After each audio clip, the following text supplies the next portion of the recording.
You guys were gonna be shooting shit. I didn't tell him I was coming. Oh, we're live. Yo! Hey, let me check.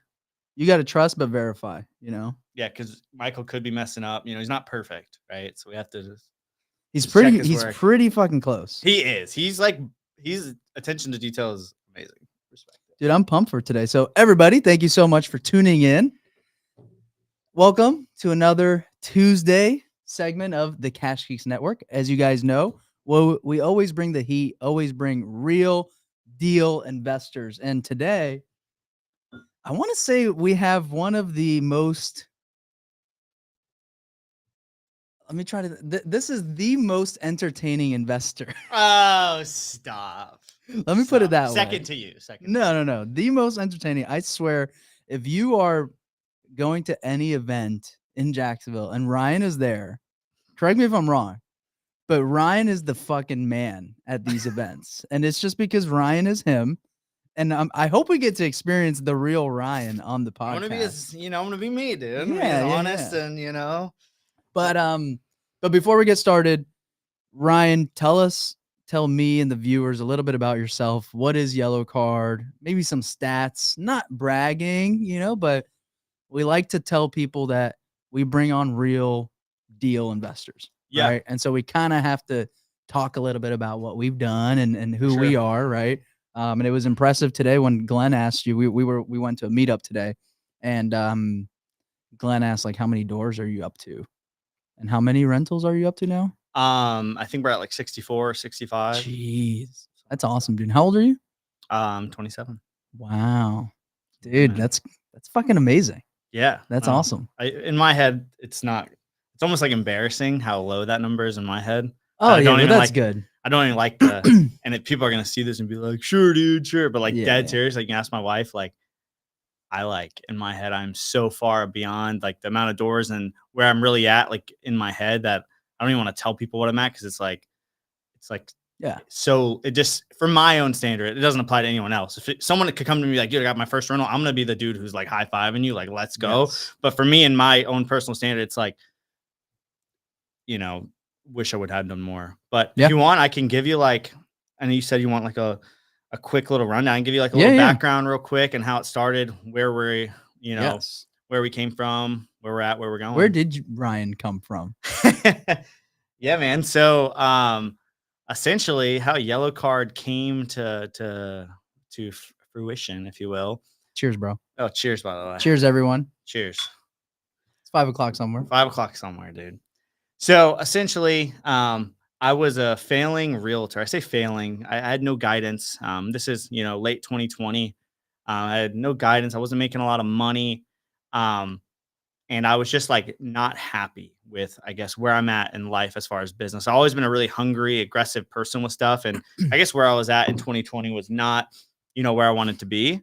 Okay. So I was like, listen, I need to make a change. I was in the car one day with a buddy and he was driving and he's listening to some podcast. And I never heard of it. I'm like, dude, you're driving. Like, why aren't we listening to music? Like, right. Like, we're like, I think I was 24 or 23, 24. I'm like, why are we listening to music? It's kind of weird. He's like, dude, it's Bigger Pockets podcast. Like, you should listen to it. And I'm like, sure.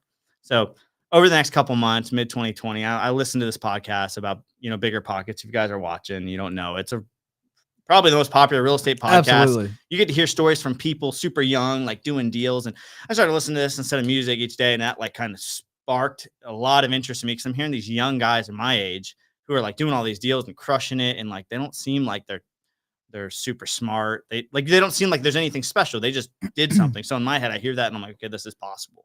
So in the end of 2020, I decided, I was like, listen, man, I'm going to go away to the mountains. I'm going to go snowboard, Snowshoe, West Virginia, shout out.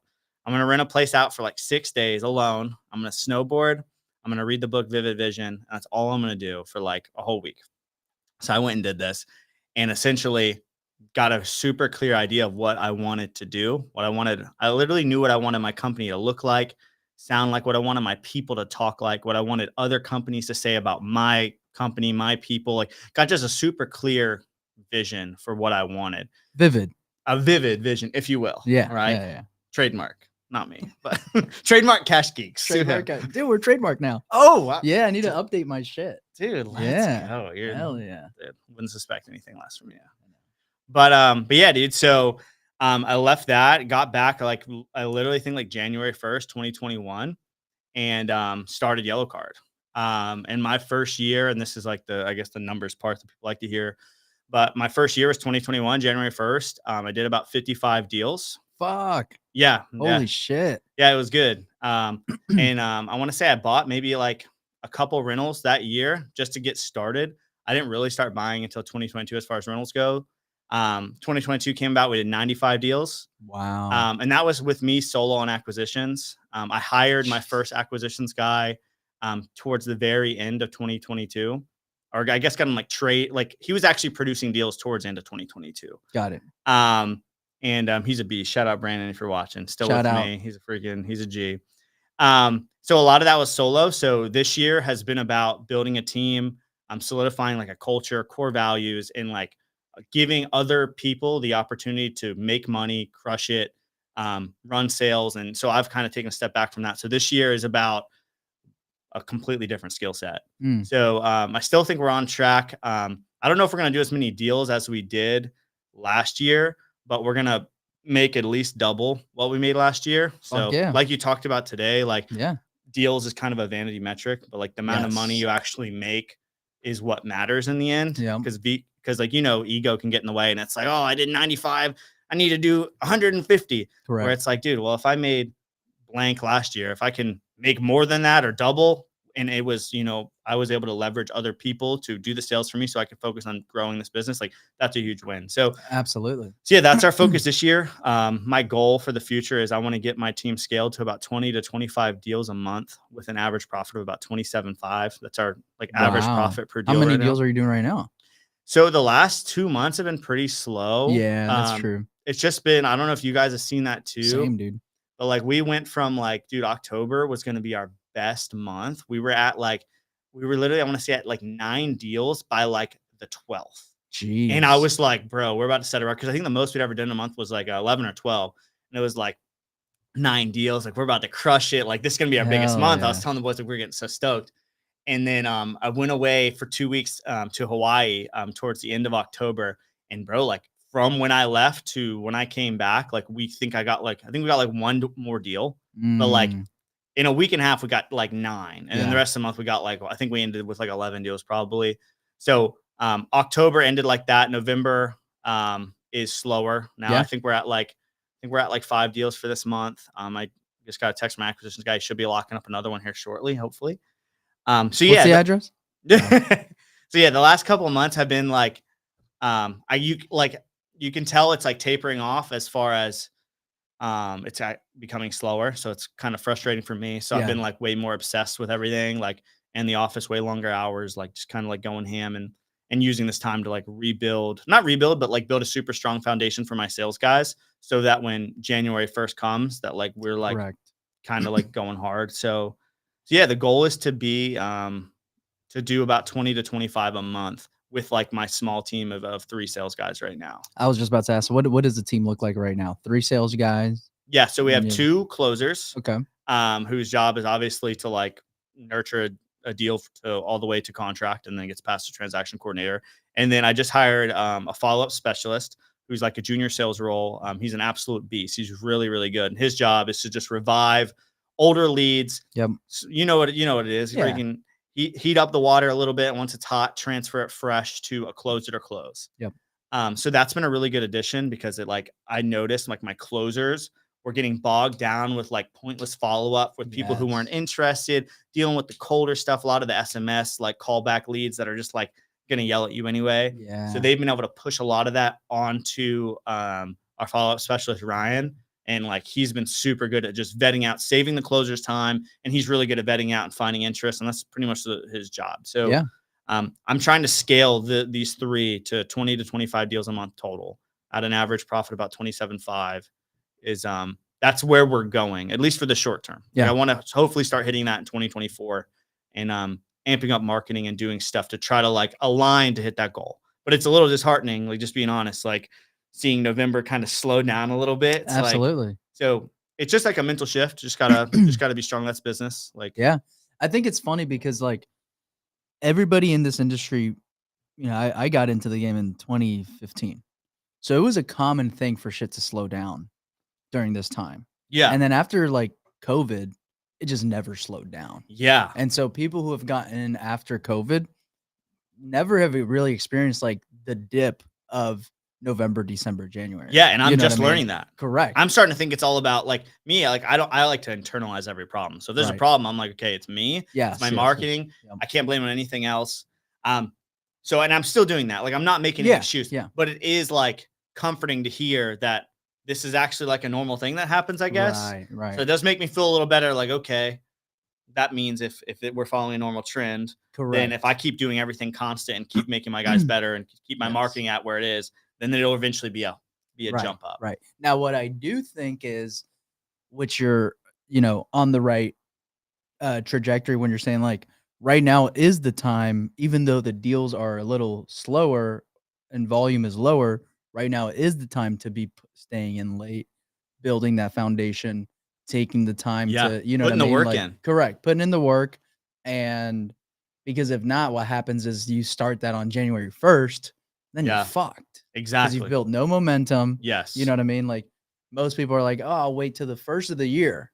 Yeah, Right? And then dude. you've built no momentum, you have no, like, foundation, your pipeline has depleted, Yes. and momentum is a big thing, Yep. like, especially for, like, sales guys, Yes. right? Like, for us, we're sales guys, but we know, like, we can push ourselves long term, we have Yeah. that long-term vision, so, like, we can eat shit for a while, you Yes. know? But sales guys can't. Sales guys can't, And if like, you're you their go a month boss, you have to think like my guys are W2 plus bonus, commission. yep, So that's super helpful in so slow times like this to keep the absolutely. camaraderie good. That's been a Correct, huge correct, thing I've implemented is switch all my yep. guys from 1099 to W2. So Right. they are getting their bills paid because not everyone's like a Yes. psychopath like me. Yeah, Like absolutely. I'm the type where it's like, no, don't pay me any W2. Right. Give me the highest, promise me the highest percentage Right, possible. right. I'm gonna crush it. But like Yep. a lot of people, it's hard for them to see the end picture of that. And it's a lot comforting because they have wives, they have children, they have a lot of Absolutely. bills and pressure. Whereas you say, hey, bro, no matter what, you're having a check come in Correct. every 2 weeks. Yep. That's X amount that covers your bills. Like that, at least the feedback I got from my team, that was super helpful in times like Absolutely. this. But another thing I was gonna say is like, and you know this too, like when you're solo, when it's just you, if there's slow time, it's I don't want to say there's less pressure because I was still hungry, but like you can go on vacation for a couple weeks. It's slow, whatever. You might get a couple deals, you'll come back and get deals. Yep, yep. But when you have people that like depend on you to do a really good job and to like handle all the high level stuff, make sure the marketing's good, make sure the VAs are doing their job, make sure lead flow, like make sure everything's what it's supposed to Yep. be. You are now like forced to be accountable if you care about your employees. Right, Some people are right. psychos. Like I truly care about my guys a lot, like Yep. a lot. So I like for them, like not only like for me, I'd be hungry, but now for them, I'm extra hungry because I'm like, yo, I want them to get a fat commission. I Yep. want them to lock up deals. I want them to get a huge bonus before Christmas. And because of that, it causes you to not have, you can't like pull back. You know what I mean? Correct, You got to correct. just keep Absolutely. pressing. Absolutely. Yeah, and I think, that is going to be the most important for anybody listening or watching right now, like, this is the time to step on the gas, and sometimes stepping on the gas, like, I take advantage when real estate is slow in these times because, like, you know, there's shit you should be doing on the KPIs that you don't normally do because there's a bunch of fires on the real estate deals and all Yeah. that. And there's shit that you should be doing with the flow of the lead from here to this, Yep. but you don't because you're just so busy, Yep. you know? And then right now, while it's like less busy, Yep. if you just force yourself to be in the office, it's like, all right, well, what do I need to work on? Like, it might Yes. not be deals, but I'm still working on the business, trying to, you know, build the foundation, infrastructure of like whatever. Right. Yes. And so like, It's that work that's like, because if you're, you like getting deals, work only feels like when deals are coming in. yes. But as a business owner, like if you're truly trying to be a CEO, the work is like doing one-on-ones with your sales guys, listening to Correct. those calls, diving in Correct. with them,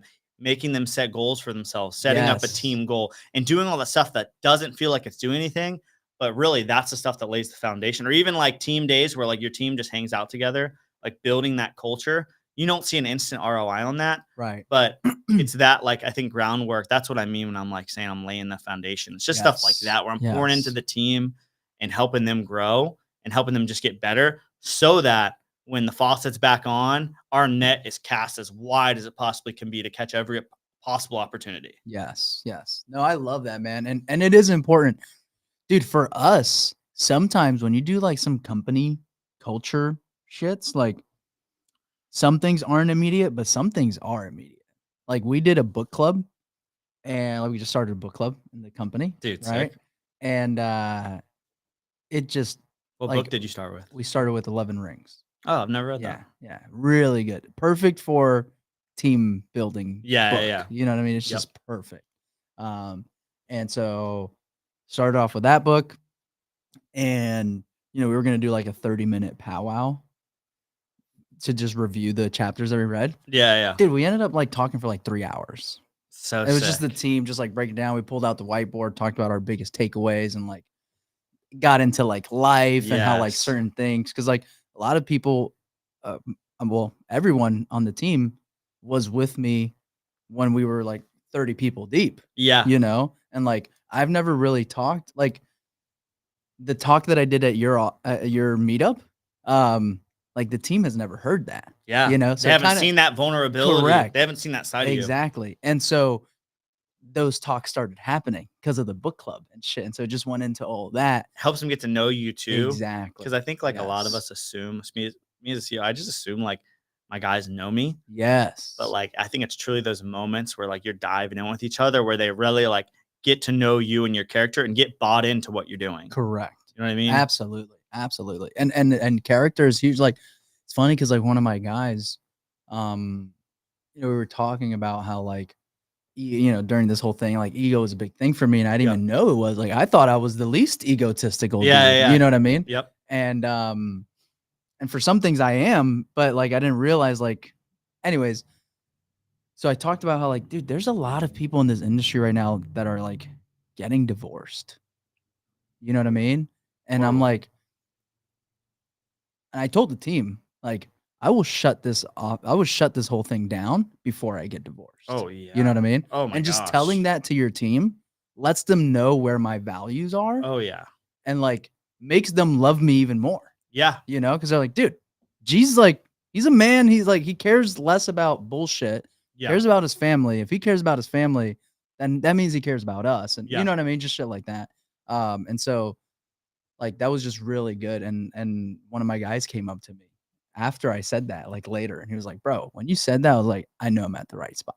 I know Yeah. I'm in the right." And I was like, "Oh shit!" Like I would never had that conversation. Yeah. I would never think to tell them Your that. guys will learn like your character and everyone's like judgmental. They will fully judge you as their boss Yes, based on whatever you give them. correct, And correct. that's why like I try to be as honest as I can with my guys about everything, even if it's uncomfortable Yeah, for them and it doesn't benefit me. I'm straight up just like, yo, here's what it is. And I think they respect that a lot. But yeah, I mean, I appreciate what you say about your wife. I think business can be really hard. And like, like it's like your baby. And like you wake up thinking about it, go to bed thinking about it. It's like this thing. And a lot of people fail to like I think a lot of the problem too is I think a lot of people maybe bring their wife into their business and they shouldn't, or yeah, they maybe come home super stressed and pour a lot on their plate, yeah. on their wife's plate that they shouldn't. Yep, So a lot of it goes into like just kind of having good boundaries. Like when I get home, like I like before I go in the house, I'll take a deep breath yep. because dude, long day, business owner, you're dealing with people's emotions, dealing with sales guys who are like super, like rah rah rah, right? And Yes, and my guys are great, but still it can be tiring. But like I think it's really important before you walk in, like I'll look down, take a deep breath. And then when I go in, like I will try to give my wife energy. Like come in, yes. not like, ooh, but come in like, yo, let's go and give her Right. save some percentage at the end of the day to like give her something. Yes, Um, yes. so yeah, dude. And that's hard. I've had to learn that, right? And you know Yeah. what made me better at that? Having a kid. Yeah. Having a Did it kid. like force you guys to be even more of a team? Correct. Yeah. But so it forces you to be more of a team, forces you to spend a little bit more time together. But now, like as a man, now that's your family. You know Yeah. what I mean? Where like before, like you get married, there's still an element of she's still just my girlfriend. Yeah. You know what I mean? Yeah. She's my girlfriend. Now she's my wife. Cool, my wife. Yeah. It's But 2020. It's but it's 2023. Like the lines are blurred. He goes from girlfriend to wife, and it doesn't seem like that much of a change because the way our exactly culture is, like, not much changes in that right. way. And don't get me wrong, it was a big deal for Yeah. me to get married. I got Yeah. married at 24 years old. Big deal. Yep. But still, it's still like I'm still grinding and Kashik is my baby. Yeah. You Yeah. know? Um, And then The baby forced you to like once you have a pull baby, back. now you're like, oh shit, now I have a family. Yeah, And now I yeah. don't look at like my wife just as my wife. Now she's also the mother. You know, she's a mother to my baby. Yeah. So now it's like I need to treat her as a mother. You know what I Yes. mean? Gives her like a special honor. Correct, correct. And so forces me to like, dude, I just hit up Gabe, right, for lunch on Thursday. I hit him up yesterday, and he hit me back and he was like, "Yo, we still good for Thursday?" I was like, "Dude, I fucked up. Like Thursday is my wife's birthday." But it's like shit like that. Like Yeah. I need to do a better job of like even things like that. You know Yep. what I mean? Like, and it didn't hit me. I was like, fuck, I know I wanted to like do something for my wife, birthday, you Yep. know, whatever. But I'm just thinking business, Yes. business. And then he followed up with me and I was like, oh dude, I'm like terrible husband, bro. Like Thursday's my wife's birthday. Like Yeah. I need to cancel lunch and Yeah. I'm out Friday. Yeah. So just shit like that, like that's been very powerful.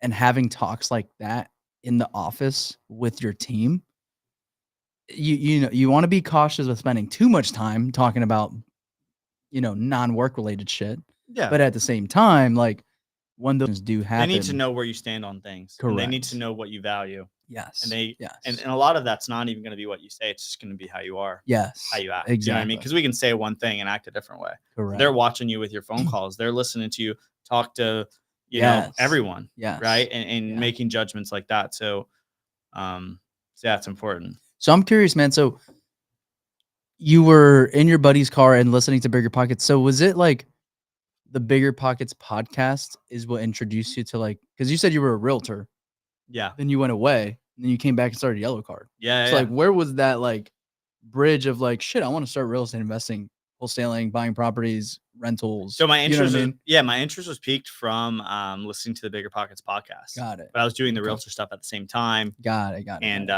just miserable, like with Yeah. it, like not making much money, getting calls at 7:00 at night that I have to Yeah. answer because it's like the one person that might buy a house Correct. this month, and like it was just it was horrible. Yeah.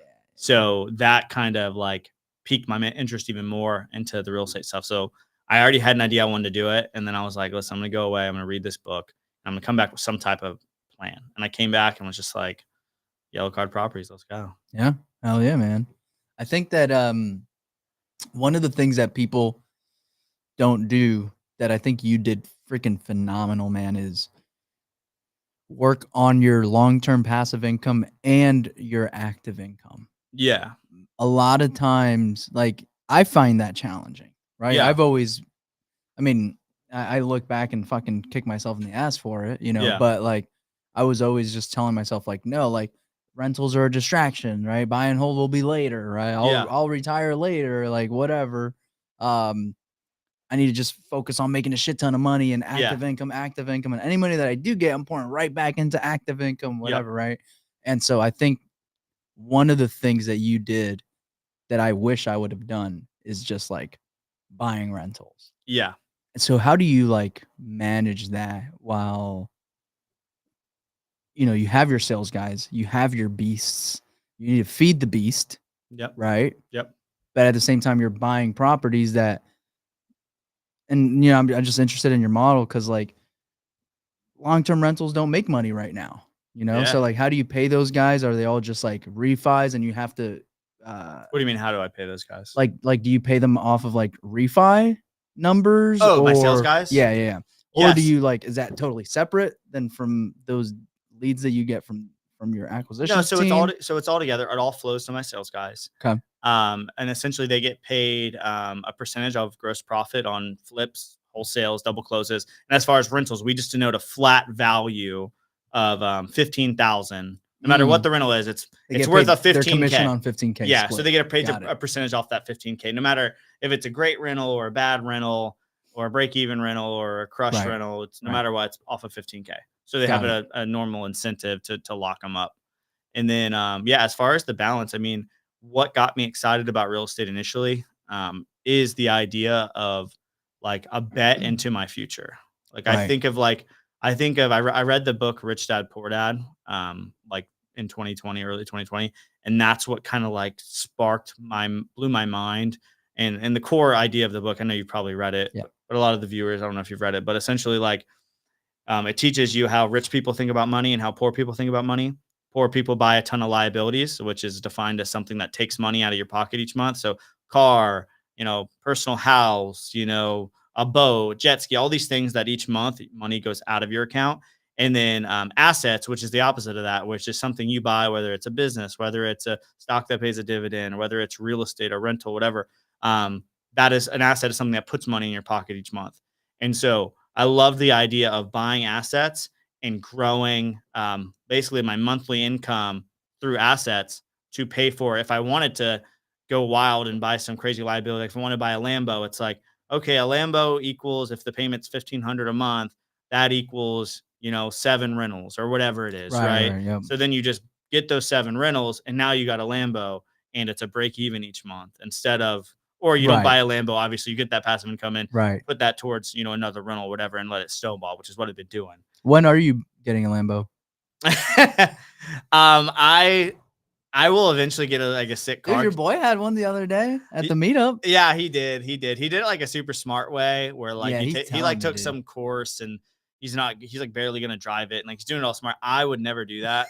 I would drive it. There's a course on buying Lambos? Dude, yes. What? Multiple people who like have made like a God, I mean, I guess there multiple are people who like are like making okay money, not like crazy balling out to where they can't really afford like to just go wild.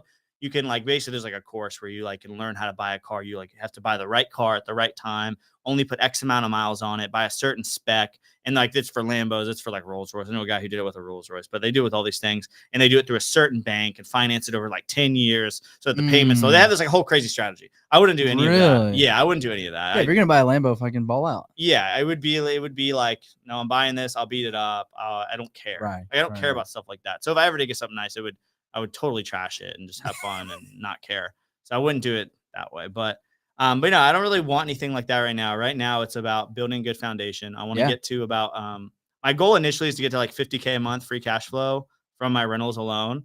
When do you think you'll get there?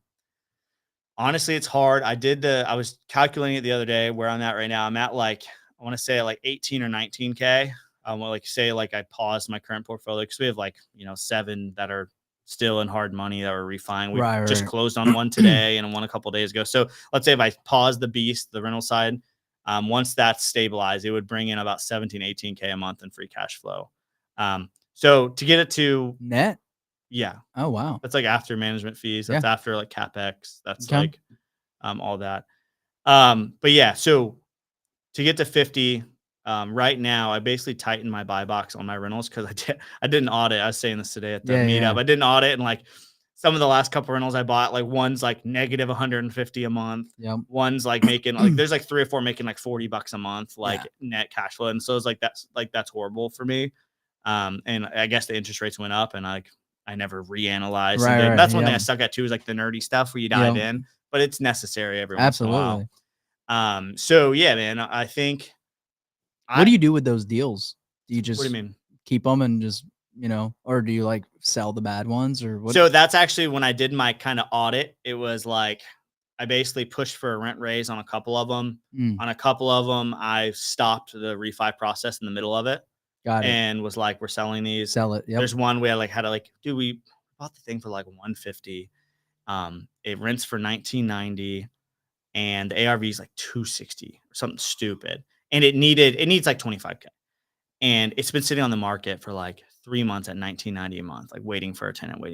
And I'm just eating that. I'm just getting wrecked each month. So I analyzed that and I'm like, I did the math on like, if we refi all that, my cash flow on it would be like $70 if it does get a tenant. Yes. And so I basically like, it was like, that was one of them where I was like, no, put that shit on the market. I got a contractor starting. I actually think he starts Friday. Yeah. Fix it up. And then like, I'll be able to pull like 70, 80K of equity out of that deal. Yeah. And, so yeah, it's kind of like a light cleansing of the portfolio, but I still want to keep them because like if I can make something cash flow, like still cash flowing $50, like true net cash flow on a rental right now with the rates where they're at, like it's still really good.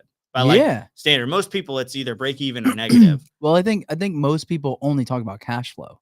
Yeah, and so like that's also a bad thing because you're talking about like $50 a month cash flow. People are like, oh, that fucking sucks. Yeah, but I got fucking 80K equity in it. Yes. And it's in this prime location, so you already know it's gonna fucking, you know what I mean? It's gonna appreciate. And I got a 9% interest rate, so as soon as that shit hits 6, Yes. like, dude, I'm fucking dude. So you have to weigh in all of that. So you see that. That's why you don't want to be like, oh, I have 6, only cash flowing $80 a month. I'm gonna sell them all. It's like, no, dude. Like you have to have long term play. You built this portfolio. You got a couple, not the best eggs, but still, like you said, when rates drop, they drop to 5%. Like my cash flow probably goes from 18K to like 26K or something, just from like a refi like that. So if you can make deals work at this interest rate, it's still like I'm still pushing for it. I did tighten the buy box a little bit. What is your buy box? For a rental, I used to be like the 1% rule was my minimum, but now my rule is the 1.15% rule. So basically at 15%, I have to pay 15% less than what I was paying before for the same deal. And that averages a cash flow once I refi of about like 160 to 200, assuming I buy exactly at the 1.15% rule. So it gets me to like around like I think 160 to 200 in cash flow per door. What do you factor as expenses in that? So that's all the expenses. I won't factor in like the points and stuff just because I don't care. I'll eat the points, whatever. It's 2 points. But that's like purchase, rehab. My bad. No. As far as like, because everybody runs their buy and hold calculations different. Yep. So like, what do you calculate in like expenses? Because you're talking about management, shit like that. Yeah. Right? So I just take a flat like 12% off the rent because I only pay my mortgage people 8. I keep another 4% kind of buffer. Based on my portfolio, I don't have to do a ton of repairs. It's pretty clean. You're burning most of them, right? Yep. And a lot of my tenants are military, so they take decent, good care of the places. And if that's ever bad, we call the CO. We can call like their commanding officer. We had one dude who like wouldn't let us in and was just being a psycho. I didn't even own it yet. Like I was buying the house. And it was going to be a great deal, but like the tenant was just like giving us the business. Mom? Dude, so I had my property manager. She's a G. Like a key to this business. Like the key to scaling. That I agree. A property manager is a G. And side note, free nugget. No property manager should be listing properties. If any of them list properties, red flag, sketchy. Yep. But anyways, yeah, dude, she's like, I'm like, what do we do? And she's like, watch this. Calls the CO, bro. Mind you, the guy had been ghosting us, being a snake. Wasn't even our house, right? Yep. It was, I was buying it from the seller, and the seller's like, help. Dude, my property manager called. 5 minutes later, bro, she gets a call. Hey, Miss Angela, I'm so sorry. I've just been blah, blah, blah. Like, sure, buddy. You could come in whenever. And like, we got in like the same day we bought it, and it was a dude kick that guy out. Sorry, but yeah, man. Dude, that is awesome. Yeah. CO.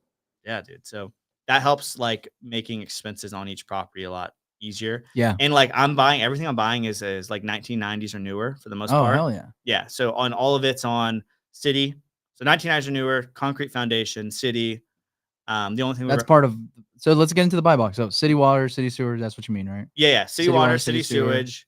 Most, and like this is loose. I will, if it's like I just bought a deal one town over for 90K, that's going to rent for 1,500 a month. That needs 10 grand, but it's on a septic. It's like I'll bend the rule because that's basically a 1.5% rule. Like that's crushes. Like it's going to cash flow $300-400 a month on that house. So I will bend sometimes, but primarily it's 90s and newer, concrete foundation, city water, city sewage. That's pretty much it. And then from there, it just has to be a deal. So like I'm not buying anything with no equity. Yeah. So my whole portfolio, like, and this is a vanity metric too, but like it's fun to like add up the amount of equity I have and to see it. Absolutely. But it's a vanity metric because it's like, how does that translate? The closing cost of the XYZ repairs. Right. But that's what banks care about. Yes. Right. So for sure. It is a real metric. But it's just not like I'm never someone to like, I would never like, that's not something I'd be like, I'm crushing it because of X, Y, and Z. I don't care. Right. Like that's just like something that's in the back pocket. That's great. Yes. But the moral of the story is what you like, put on in your book bio to make you sound awesome. Yeah. No. You don't put your equity. You just put your net worth. You just put not even net worth, bro. You just put the cash value of the real estate you own. Oh, that's what it is. Like, I can sound really cool and be like, yo, bro, I own $13 million in real estate. That's what do the commercial guys do? They do the square footage. I own 50,000 square feet. What I hate though, my biggest pet peeve is when they have like 19 partners. Yeah, that's the funniest thing. They'll be like, I got 400 units. Oh, nice, dude. That's my favorite question. Yeah. Any partners? Like, yeah, it's actually a REIT or Yeah. something. It's a We have syndication. 5,000 partners. Yeah. I'm like, okay, so you have one. You don't Yeah, have- I own 500 doors. It cost me 50 grand to buy in. So like, yeah, what? there's a ton of like stuff that like if you're a noob, you don't get when someone Yes, says you own. yes. And I will put that on my social media. I own X amount of real estate. Well, But you like need to. just to say it, just so people know I have credibility. But there's a lot of people who put that and like have like crazy debt on that, where it's Yes. like less than 10% is actually like Correct. equity. Right. So whereas Right. so the moral story is like any deal I buy is at least like 75% of ARV minus repairs. Like Yeah. always. I might Yeah. budge on that a slight bit if the rent for some reason it's super Right. high square footage and the rent's super high. My property manager feels really confident about getting 2,200 a month. It's like, okay, I'll pay a little more than that formula, but like that's the true flipper. That's a strict formula by formula. Yeah. That ensures you get good equity in each house. That's why I like sub twos and stuff. Like a lot of people buy sub twos. It's like, yeah, sounds cool, but like you're still getting a property with no equity. Absolutely. Often. And that's a Yes. red flag for me. Correct. Some people it correct. works Yep. and like they're assuming a mortgage at 2%, yada yada. But yeah, equity is a Yeah, huge no. thing. Yeah. Buying Well, I mean, the rentals. way I look at it is like exit strategy, right? Worst case scenario, you have to sell everything. What can you get out of? Yes. And what can you get out of without bringing money to closing? Yes. You know? So you better And take a about lot of 20% off the top. correct. Yeah. Assume you're paying the realtor a ton. Yep. Assume you're fixing up a ton. Assume you got to Yes. hold it for X amount of time vacant. So Absolutely. that number is about 15 to 20% Yeah. for like danger, fire, sale. And that's the scary thing about the sub 2 deals, right? It's like, hey, the house is worth 290. I'm getting it for 290. So I don't have that much equity, but you're cash flowing but you're 600 cash bucks a flowing, right? month. And what they're not understanding is, and I don't know, right? I'm just talking shit, right? But like to your point, like if the house is worth 290 and you owe 290, you're after commissions, repairs, and everything, you're underwater, right? Like the house can be worth 290, but what's the thing that we tell sellers to not list it on the market? You're gonna have to pay 6%. You're Yeah. gonna have to do repairs. You're gonna have to do buyer credits, scary, all bro. that shit. The people that have like the people that push that stuff, it's like, Yeah. I get it for some people, but for me, like I'm very against fads and against Yes, anything like that. I yes. like the tried and true. I want to buy my rentals. I want to buy them for a good price. I want them to rent for a good bit. And I love it for tons of reasons. The tax Yeah. deductions, like Yeah, if absolutely. you buy enough rentals, you get to pick what you make. Correct. People don't Correct. tell you. Like you literally get Yeah. to pick. Yeah. Literally, like each year, my accountant's just like, I'm like, yeah, I bought 35 rentals. Yeah. It's like, cool. That equals this much value. You made this much. What do you want to show? Yes. And I'm like, let's claim depreciation on this Correct. batch, this batch, this batch, and like pick the number. So that's another Yeah. really good benefit. How do you pick what you want to show? Is it more of like, am I buying something next year that I need to show some income? So I literally pick essentially just a small growth each year. Got it. Yeah. Yeah. So I'll claim, I'm not going to give out the number, but it's not a Yeah, crazy yeah. big number. It's 6 figures, but it's nothing wild.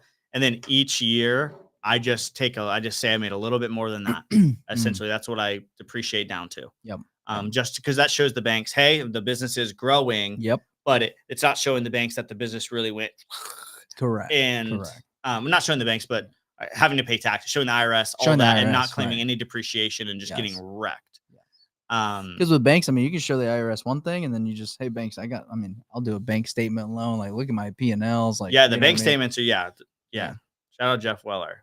Shout out Jeff Weller. He got me hooked up on a great bank statement loan to refi this impossible Airbnb. It was great. Like, Jeff is the man, bro. He's good. Yeah. Really good. It's so crazy. Sometimes I take for granted, like I join all these mastermind groups and blah, blah, blah, active, and all bro. this shit. Get after it. And sometimes I take for granted, like, the sphere of people that I have here. Yeah. You know what I mean? Is it like different elsewhere? Well, it's just it's more like hush, so hush. Yes, it is different elsewhere, but like people in the groups that I'm in would pay $10,000 an hour to pick Jeff Weller's brain. You know what I mean? It's crazy. And it's just like we can just pick up the phone and call him. Yeah. You know what I mean? Yeah, dude. Or someone like a Kyle. Yeah. You know, like a Kyle P. Yeah. Or like a Pat He's a Flynn. G. Like these guys are like, you know, they've done literally 400, 500 flips a year. Yeah. And we can just, and like everybody in the masterminds that I'm in, like their goal is to be these people. Yep. And I can just go hang out with Pat right Yeah, now, or go dude. hang out with Kyle, Just or like bribe 'em, be like, freaking "Let's go Richard get us." Briggs. Yeah. You know what I mean? Like Briggs is like a text away, the biggest builder in like the state. Yeah. You know, It's crazy. and it's like we can just go grab lunch with him.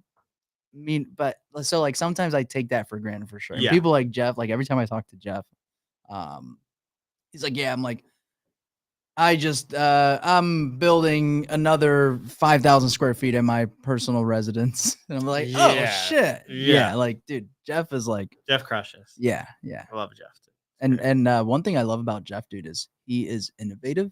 So like he creates like products. Yeah. You know what I mean? Like, I don't know if you know that behind the scenes, Yeah. but he's like working on shit, and like he'll bring like, oh, everyone's doing pad splits. I want to buy a shit ton of pad splits. There's no pad split loan. Yes. Let me talk to the guys that I get loans from and create a pad split Yes. product. Like He's he'll just so just much bring that value shit to add. the market. It's just like, holy shit. Yeah. You know? And He's been he's an awesome. investor first, so he's like, he wants that product for Yes. himself, and then he can go and bring that Bro, product to everybody. speaking of pad splits, dude, I need to. Are you getting in? I'm gonna get in. I'm gonna You're buy getting in? some. Yeah. Okay. I have a loan with Jeff. Like it's a statement loan that you were just talking about for the pad splits. I actually used Yep. it to refi out of a super difficult property. Oh, like, nice. yeah, Oh, you yeah. use the pad split income and all that? No, not pad split income. No, Oh, no. okay. It's just basically like the same type of loan he devised for that just looks at 12 months of bank statements. Got And it. since I'm feeding the beast and we have a ton of money coming in, ton of money Yes. coming out, I got approved for like a huge amount in loans, Yes. like up to like in the millions. Yes. And like the loan I did, was only like, I think 500K or something. So I literally have a line with Jeff basically of like up to like millions of dollars. So all they want to see is they just need it to appraise. Right. And they'll loan 75% of that. So I don't have to show any income on the house. So that's a really good loan. That's the pad split loan. That makes so sense. Yeah. I have that sitting for me, just chilling. Got it. So yeah, I definitely want to. That's kind of one of the reasons I was at the meetup today. Yeah. Is I want to lock down. Like I want to get like 5. I think before Q2. Yep. Let's get 5. I think that'll be just good padding to my cash flow a little bit. I agree. Just to check it out. So if you get any juicers, you know. I gotcha, dude. I was gonna ask that. What's so we talked about juicers. Yeah. And then you introduced the like juicers, the milkers. What's the technical difference? There's between a juicers, juicer? juicerinos. The language really just develops over time with what I'm kind of feeling. Last time I asked you, were like, bro, we don't talk about juicers anymore. It's all about milkers. Yeah, it's just and then you just see the cow. You emoji. started mooing. Like that's What like is that? like dude. If I'm in my office, like when I'm in my office, if I just hear a moo, like a good deep one, you know, I know that it's about to know. be like a 50, 60, 70K or just a moo or just something just great. So yeah, the language develops. We keep it fun. Like we don't want to. We're not nerds. Like we just keep it fun, keep it loose. What's wrong with being a nerd, bro? Nerds are great, but Nerds like when I say nerd, I mean like we're not like super like corporate. Right. You know what I mean? Like we're not wearing suits. Like we're not like we're crushing deals. We're working in our flip flops, and we're just doing a good job staying honest. But it's not like there's more. Like the more you dig in to at least my company and like our numbers, the more you're gonna be like, wow, this is really cool. Right. Whereas like with most businesses, it's like the Bible when it talks about like the Pharisees and how like they're like a painted, like the outside is like a painted beautiful sepulcher like thing, but the inside is like ashes basically. So like that's most I think companies where everyone's like super proper, super nice office. You know, companies like that, real estate companies in town where it's like everything's super polished and beautiful, and you're like, wow, these guys are new and they must be crushing it. And then you like look inside and you're like, oh, like they're not profitable. They're not doing any deals. And it's all just, they have a nice office and all these things. So I always try to be the opposite of that, where it's like, dude, we got nothing super nice, nothing crazy. But when you look in, you're like, whoa, like these guys are doing it. So they're doing deals. Yeah. So you've been doing a lot of branding recently, right? You got your meetup in St. Augustine. Yeah. Real quick shout out to that. When does that happen? Every month? Yeah. Every month, right? Yeah. Every month, second Tuesday at Jimmy Hula's in St. Augustine. So, and that's been really good. Like I'm bringing super high value people. I brought you in. I'm only picking people that I'm high value. Yeah. Oh, hell yeah, dude. Tell my wife that. You're important. You just start crying. But yeah, like I with the meetup, I intentionally try to bring people that I want to learn from. Yep. It's not just like people coming in talking about like staging furniture or like something lame. Like I tell like before I get with the guests, I'm like, yo, what do you want to talk about? Like that's what fucking I told you. stagers are lame. Shit, I know some cool stages. You just bro. shitted on them, bro. They're not. It's just the idea. It's like same with the lone guy who gets up there and Well, yeah. I mean, like what are you going to talks talk your about? off about like, hey, I'm your bet. Like it's like, dude, you're adding no value. So like Right. any guest that comes on, I'll hit him up beforehand and be like, yo, what do you want to talk about? Like what Right. excites you? And you're like, hey, the biggest change was going from this to this, and dude, you crushed. Or Right. like we had the guy. What's the company name? The big home inspection company. Yeah, Kurt Kurt. Stein. Yeah, We had yeah, Kurt yeah. come, and I hit Dude, him up. Kurt, dude, I've had him like twice on my He's podcast. a G, Dude, and I hit him Kurt up, and is I was a like, G, bro. what do you actually like want to talk about? I don't want you to come here and talk about home inspection. That's just boring. He's Yeah. like, I agree. He's like, I want to Yes. talk about business, dude. He gave like a Yes. master class on scaling, Dude. and how he scaled his business. I was literally I take notes the whole time. So Yes. that stuff is fun. Like selfishly for me, it's great to just learn. Absolutely. You know what I mean? Yeah. Dude, you know he's like fucking like one of the biggest, if not the biggest, like home inspection companies, I think, in the state. I don't know. Yeah, he Yeah. crushes. Yeah. It was great learning from him. Yeah. That's awesome. That's awesome. So you're doing the meetup. Yep. You're posting the reels. Yeah. You're telling the stories. Yeah, trying to. What's going on with that? What's the I guess the mindset behind that, or the intention with that? I honestly haven't really decided yet. For now, it's just I want to put out content that's helpful, that people like, that adds value. That's kind of the basis. But as far as the long term with it, I don't really know. Like, I don't really care to monetize it, or I never want to get into like real estate education unless I'm like pinnacle, like true CEO, like my business runs itself. Like that's when I could potentially dive into something else. But for now, it's just kind of like fun to do. I think it adds value. I think it adds credibility too to me. People see these videos and like, huh. And we could take that multiple avenues. But for now, it's like kind of undecided. It's just fun for now. That's good. It's cool. For me initially, like I told Mike and Maria, like this is something I do not want to do. I hate the idea of standing in front of camera and like talking about like reels, and like I think it's corny. And I always thought that. And because I thought of how hard, like in my head, it was like super difficult and I didn't want to do it. That's when I was like, okay, I have to do it. Right. It's so hard. It just sucks. And like, so I have to do it. Yeah, I agree. You know what I mean?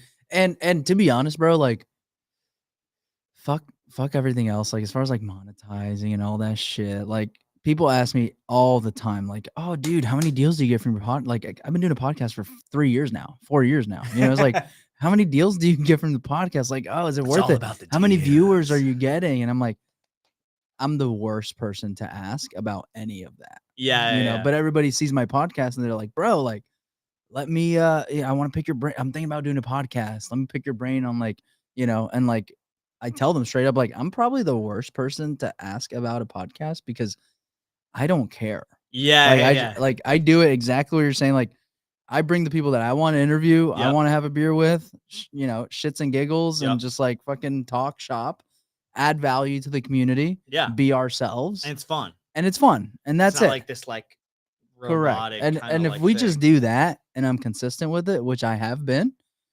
it'll do its thing. Yeah. Right. What it does, I don't know. Yep. Right. If someone asks me right now, like, how many viewers do I have? How many downloads? You know, shit like that. Like, dude, I have no idea. Exactly. Right? But you're staying consistent. Correct. It's just about staying consistent and like doing shit for me, doing fun. And then like, I don't know where this podcast goes, but I do. There's so much potential. Correct. That is like, it's unmeasurable. You can't measure it. Same with like the reels, same idea. Like the potential is unmeasured. You don't know what's going to happen, but you know, it's a net positive. Correct. So do it. Correct. And by not doing it, you're not maximizing. Yes. You know what I mean? Yes. That's absolutely. Absolutely. That's what kind of makes me film and do it. And social credibility is a big thing, dude. It's a big deal. Yeah, for sure. Yeah. Like even like you don't realize it, but like just for private money lenders, hard money lenders. Yeah. You know, like I think once it's really you start good for asking money. Yeah. Once you start asking I think for a lot money, of it's fake too. Like a lot of people, like there's a lot of people I look at online and I'm like, that guy's crushing it. And then like I know the guy and I'm like, he's not crushing it. His life's horrible. So I think social media can be very vain and very like fake and set false expectations for a lot of people. Absolutely. You know what I mean? Yeah. Yeah. That's why I think it's like, that's why I agree with you with like fuck monetizing it, because once you're trying to, not saying fuck monetize it, but like, don't worry about like, oh, I need to do my message on this and I need to do this. Like, I think like if you're doing social media, it's like how Alex Hormozy says, like you need to do something really hard and then just talk about it. Yes. Like you have to have a record of doing something hard. You can't just do no deals, no experience, and you're a new business owner and start posting reels about crushing it in real estate. It's like Right. cringe. Correct. You know what I mean? It's like, it's just cringe. It's like do something really hard and like that's your credibility to have the confidence to talk about stuff. Yes. Like that's why when we start filming, like it's just like it's like an automatic reel of just a million things on my head because I've done the hard work. Not all of it, right? But done like a lot that makes it so that you can just talk. Same with you. Like that's why you can talk on here with anyone about business, about real estate, about not even real estate, just business in general, and keep it flowing because you've taken the hard licks. Yes. You've done it. Yes. No, I absolutely. And that's what most people don't do.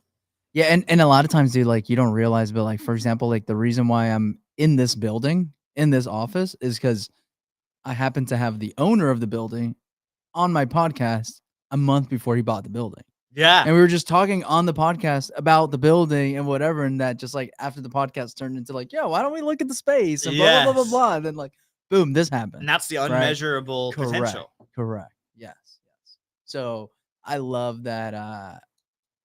I love just showcase what you're doing, have no like catch with it, you know? And if you do that, like that's what's worked for me.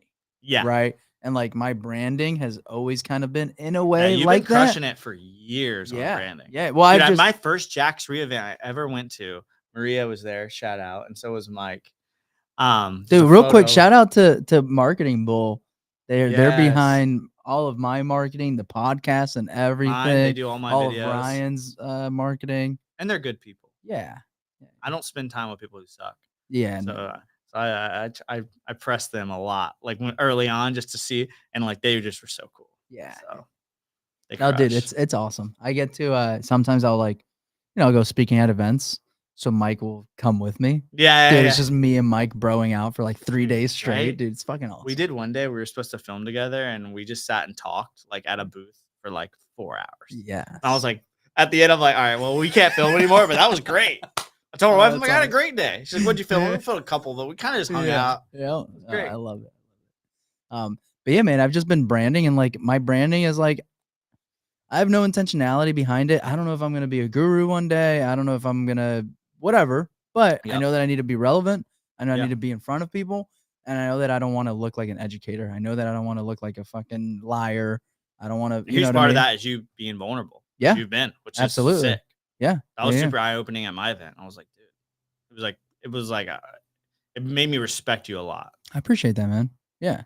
So the goal with the wholesale operation is to do 25 deals a month. Yeah, with my current size team. Right. Like without hiring like 50 more people and doing something crazy. Like with 3 guys, I think I can get it to 20 to 25 a month. And is all that wholesale or some of that flipping, wholetailing? So a mix. So we'll buying and holding. What is that? Yeah. So that's a mixed bag of everything. Got it. Right. Okay. Like my rule is like if the deal, our spreads, like I said, is average like 27.5K a deal as far as the wholesales go.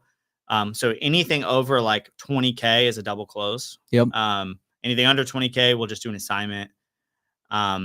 And then, if it needs no work, like we just bought a deal in Summerfield, which is like near Orlando. Really? As a wholesale. Got it for the wholesale was asking like a lot. And I'm like, listen, bro, like I can pay $265.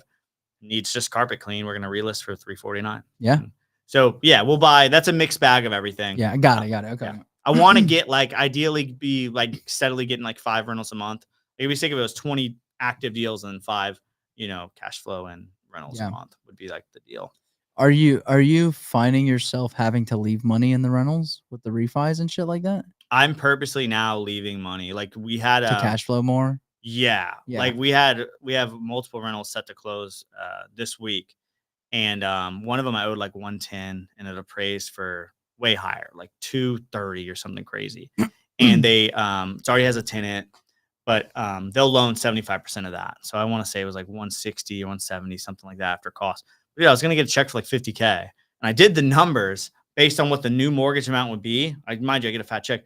Like I'd be like negative hundreds and hundreds of dollars in cash flow. Yes. And like that I basically hit up my mortgage guy and was like, yo, dude, I just literally want to do rate and terms for these. Yep. just to preserve the cash flow part, just because the rates are so Absolutely. high. Like I don't want to take on a ton of debt at 8.5% or whatever I'm getting Correct. quoted now. Yep. So yeah, man, it's kind of like pulling back. It used to be like a year and a half ago, it was like, yeah, bro, like cash, give me all the money. Yeah. But now it's just I'm literally trying to rate and term everything. I do a slight bump above a rate and term. So like on that one, I owe 110. The loan amount will be like 115 so that all the points and closing costs can get rolled into it. So on the refi, I have zero money into it, but they still will do it as a rate and term for me. So I get a lower rate. Really? Yeah, yeah. Oh, hell yeah. Yeah, That's and awesome. any like long-term lender will do that for you if you have a good Got it. relationship with them. Got And that's it. kind of a creative thing. I basically told them like, yo, I want to do a rate and term, but I want you to loan me a little bit more than the loan balance so that I can just have zero down on the close and just be done with it. And they will still Right. honor the rate and term. Oh, So, that makes sense. and that's just because I think we do a good bit of volume with them. Yep. But Yep. multiple lenders have been cool with that. So that's kind of my process now to make sure they cash flow. Because after I did that audit, it was kind of like looked at a couple and I'm like, yo, bro, like the last like 6 we bought are kind of like trash. Yeah. Yeah. So I had to kind of reevaluate kind Yeah. of the buy box with that. So with all that going on right now, man, like what would you say is like your biggest challenge? Right now, my biggest challenge is learning the skill set of a manager. I and this is not me bragging, but I think Is like that like do you think you're a bad manager, but you're really a good one? Because you're just super no, I don't think hard on yourself? well, yeah, I'm really hard on myself. I don't think I'm a bad manager. I think it's just a newer skill set that I just have to learn and master, and that I really need to like make my own. Like, cause like Mm, I was being, CEO, but still like I still will lock in, 4 or 5 deals a month, just me. yeah. You know what I mean? And that's like spending like 1 or 2 days on the phones a month. Like my close rate's really, really good. So like, I'm locking up deals, but I'm also CEO. I'm also head of marketing, wearing every hat that I will forget, or at least I have in the past, the sales manager hat, which is Yeah. doing one-on-ones, doing weekly team meetings, doing sales training every day. Mm, All these things that I need to be leading and pouring into my team, listening to their calls while they're having live calls. I need to be listening to them live so that if I hear anything that they're missing or if they need any help, I can whisper in their ear. It's a setting on our call system. Give right. them advice right away. Or even the other day, like a psycho's on the phone yelling at one of my guys. I can barge the call, which means I can basically come in and pretend to be my sales guy and talk to that seller Right. and fix the situation or whatever. So just being like present as far as the sales manager role goes has been like my weak point, at least up until the last couple weeks. I've truly poured into that and taken that role like which has been really helpful for the team, like Yeah. leading sales training, doing one-on-ones, like doing like just a weekly team meeting, going over like where we're at towards our team bonus, where Yeah. we're at, like what's this week's projected profit? What do we need to hit our goal? Like just that type of stuff, tying everything down, making it truly like a business, if you will, around my sales guys was my kind of weak point. So that's the thing I'm getting, improving on and getting a lot better at. Right. Right. So just leading them in that way. Yeah. You know what I mean? You should I want to say it's called Managing Oneself by Peter Drucker. I think that's it. What's it about? It's about basically being a manager and how to manage yourself and other people. You should text that to me. Yeah, I'm texting it to you right now. I want to make sure I have the right name. Peter Drucker. Basically, he's like the Harvard. So Peter Drucker is like an old school Harvard business professor. Yeah. Yeah. So he wrote Managing Oneself. Yep, that's what it's called. Peter Drucker. Dude, that book changed my life. Really? Yeah. And It's not that I have any problem with managing. It was just like the idea of like embodying that role. Like yes, making the that time I think each week. that's what that book is good for. That is what because what that book showed me is you need to be your own manager. Yeah. You know what I mean? Like you don't think about it, but like you should be listening to your own calls and talk and like, coaching yourself and that, and so it's just like, wow, if I need that, how important is that for the rest of my team? You know what I mean? And so it's basically like being your own manager and how like, just think about how more powerful your sales team is with you being on them. Yes. Imagine if you were like your own manager and how to manage yourself.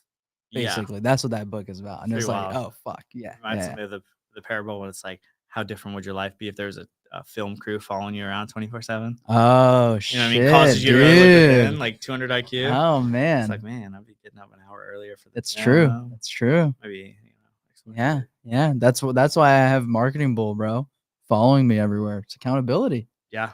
Yeah, Smart. you want to be a freaking brander, right? You want to brand what you're doing. You better have something worth branding. Yeah. That's fucking accountability. Yeah. I would know? say that's the social media like adds good pressure like that. It's like you Absolutely. better keep after it. Correct. 'Cause then it fizzles out. Yeah. You got to keep that flame alive. Dude, I appreciate you for doing this, man. I think we're like over an hour, but oh, we have questions? Oh, we have questions. Oh, my man, dude, Ryan would have questions. Where are they at? Where are the questions at? Go to the overview. Maria. Oh, they're coming. Oh, there we go. Can you read Oh, them? Gabe said, I want a beer. There we go. Oh, they're on the okay. I see. I was them hoping now. Maria could read them in Espanol. Gabe wants a beer. Dude, bro, you didn't even drink your beer. I know. Gabe, I know. come grab a drink beer. This beer. I don't ever drink, really. Kyle. Dang, Ryan is good looking. These are really good questions, guys. I really appreciate These it. are great questions. Crushing. Yeah. Hey, Ryan, what do you do to look so good? Kyle P wants to know. That's my wife. The biggest investor in Jacksonville. My wife makes sure I shave. She'll be like, it'll start getting stubby, and she'll just be like, she'll tell you. Like, yeah, got you. Yeah. I'll shave. That's good. They want $1 million, but they never took it. People say they want $1 million, but yeah, exactly. Yes, they won $1 million bucks. I've won this much, and it's like Correct. you're in debt. Yeah. Probably like you lost it all. Very, very vain for sure. Awesome. So how can people reach out to you? How can people follow you? What's the best way to get in contact with you? If they have a deal, they like what are you looking for right now from this? Right now, I'm looking like, and that's why it's so important to like that stuff that has unlimited potential, like social media stuff. But like I'd say that what applies to the audience is going to real estate meetups. Yeah. Like that is something that doesn't seem like it pays you, but there's so much unlimited potential there, bro. Just like with like you doing your podcast, etc. So like today, like dude, I went to this meetup and like I hate going to meetups, bro. I hate the public speaking. I hate like a lot of meetups I go to. Like people are like that's Ryan, he does this many deals. I'm like I hate it. But like I went to a meetup today and didn't really have an idea in mind. I was like, I'm gonna listen to G. I'm bringing my notepad and pen. I'm trying to learn, just listen and just see what the ideas flow. The second I sit down, I sit next to Jeff Weller, sit next to Maria. I hear about how she's doing pad splits. I hear about Jeff's doing pad splits. Jeff reminds me that, I still have multiple $1 million in this one loan that's basically a line of credit to where I can just buy pad splits super easily or refi pad splits super easily. So now I'm like, okay, pad split sounds sick. And then just asking people about their cash flow. So like I went to that meetup and left thinking, okay, before Q2, I want at least 5. Yes. And like I didn't have that idea at all before. I thought about it before, but like it felt possible. Like I hear Maria's doing it. I'm like, okay, if Maria's doing it, I can do it. If like Jeff's doing it, I can do it. So as far as like reaching me or what I want is I want a pad split. Oh. Yeah. So I want to buy 5 before Q2 of 2024. So that gives like 4-ish months to get 5 of them. So if anyone has a deal that looks like it'd be a good pad split, you can message me on Facebook or Instagram. Is really good.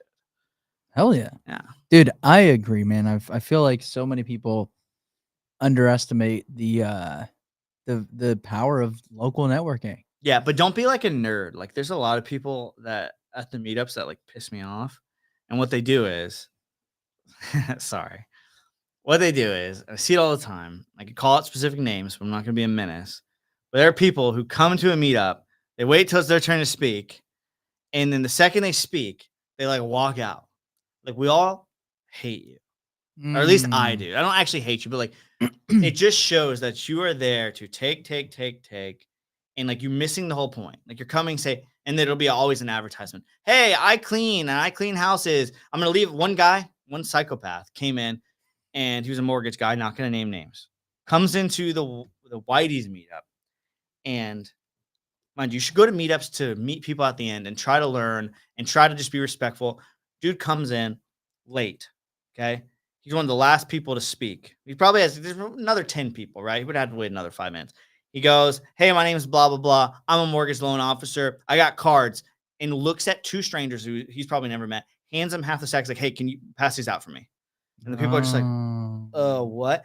the people like awkwardly start handing his card around, and then he just leaves. And Mm. it's just like, so point is, don't be like that guy. But if you go to a meetup, participate Yeah. and stay after and try to talk to people. I get it if you get a little nervous, but at least wait till everyone's done talking before you leave. Yeah. Don't be the Yeah, person that comes and you talk, and the second you talk, you walk out. Psychopath. Right, Show right. respect to everyone. Hang out. You don't have to, be super social, but at least let everyone kind of stand up and say who they are before you just say, hey, because it sends a message to everyone, and it's not a good one. Yeah. I agree. I That's definitely my- agree with that. That's my Hell yeah, dude. preach it. Yeah, I agree. And I do think that, yeah, don't be a nerd, but be everywhere. Like, Yeah. dude, that's my like superpower is I value are everywhere. networking fucking like That's what I was saying more earlier. The than first one I everything. ever went to, the first Jack Street I ever went to, first thing that came up was like an ad for Cash Geeks, and you're up there. Yeah. They're like, Cash Geeks, yada, yada, yada. And I was just like, I literally saw you and was like, bro, this is wild. Don't get emotional, okay? I don't want you to cry. But I'm already crying. But I literally saw I'm it. a beer and a half in deep, bro. Dude, I saw it was the advertisement came up like in the beginning or something.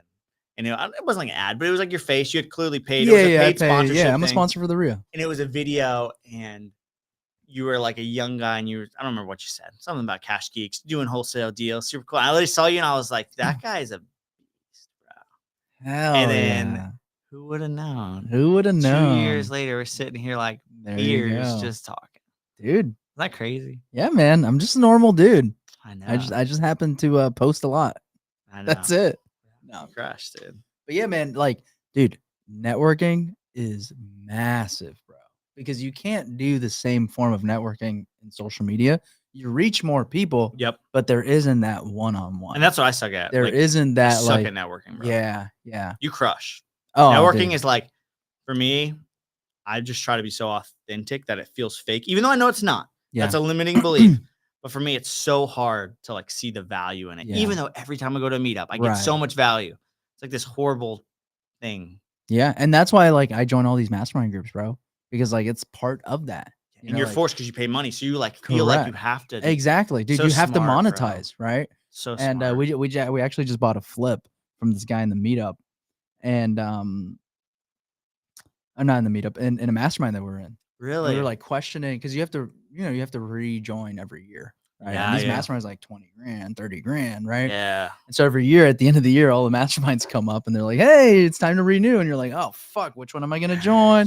New ones will start. So you're like, oh, I want to join that one too. But that one's 20 grand. This one's 20 grand. Like, fuck, I don't have, It all hits at once. It's like, correct. Yeah, I feel you. And so, we were like borderline, like not going to rejoin.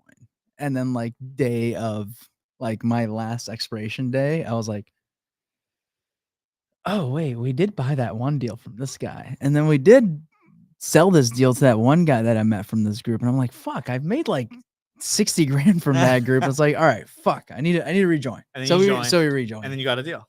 Yeah, correct. And so like there's just power in that. Yes. And it's whether it's, it can be the same for everyone. I do believe so, but I feel like I do a good job of what you just said to not do, which is like pour into that community. Yes. Right? Like with the RIA, dude, like, bro, I give so much of my time and hours and resources and everything to the RIA. And so like, dude, fucking show up early, help out, right? If people need help setting up, help set up. If you can stay like, obviously if you can, but like if you can do that, like then you should. Yes. Right. And if you become that guy that's everywhere and you're not an asshole or a dick that's like, oh, this guy's everywhere, but he's just here to fucking drop off cards and be out. Don't be that guy. Right. Add value, be kind. Yes. So simple to make people like you. So simple. I agree. And you got it down, dude. I appreciate that, man. Yeah. Well, dude, thanks for doing this, man. Dude, this has been a blast. It's been awesome. Thanks for having me, bro. It's been really cool. So everybody who tuned in, if you didn't watch all of this, you're going to want to make sure to rewatch this entire episode. This is on our YouTube channel, the Cash Geeks Network. It'll be on my Facebook. And I will see you guys next week, Tuesday, 5 p.m. Eastern. Remember, we got the new time, 5 p.m. Eastern. And Ryan, thanks again for doing this, man. Awesome, bro. All right, guys.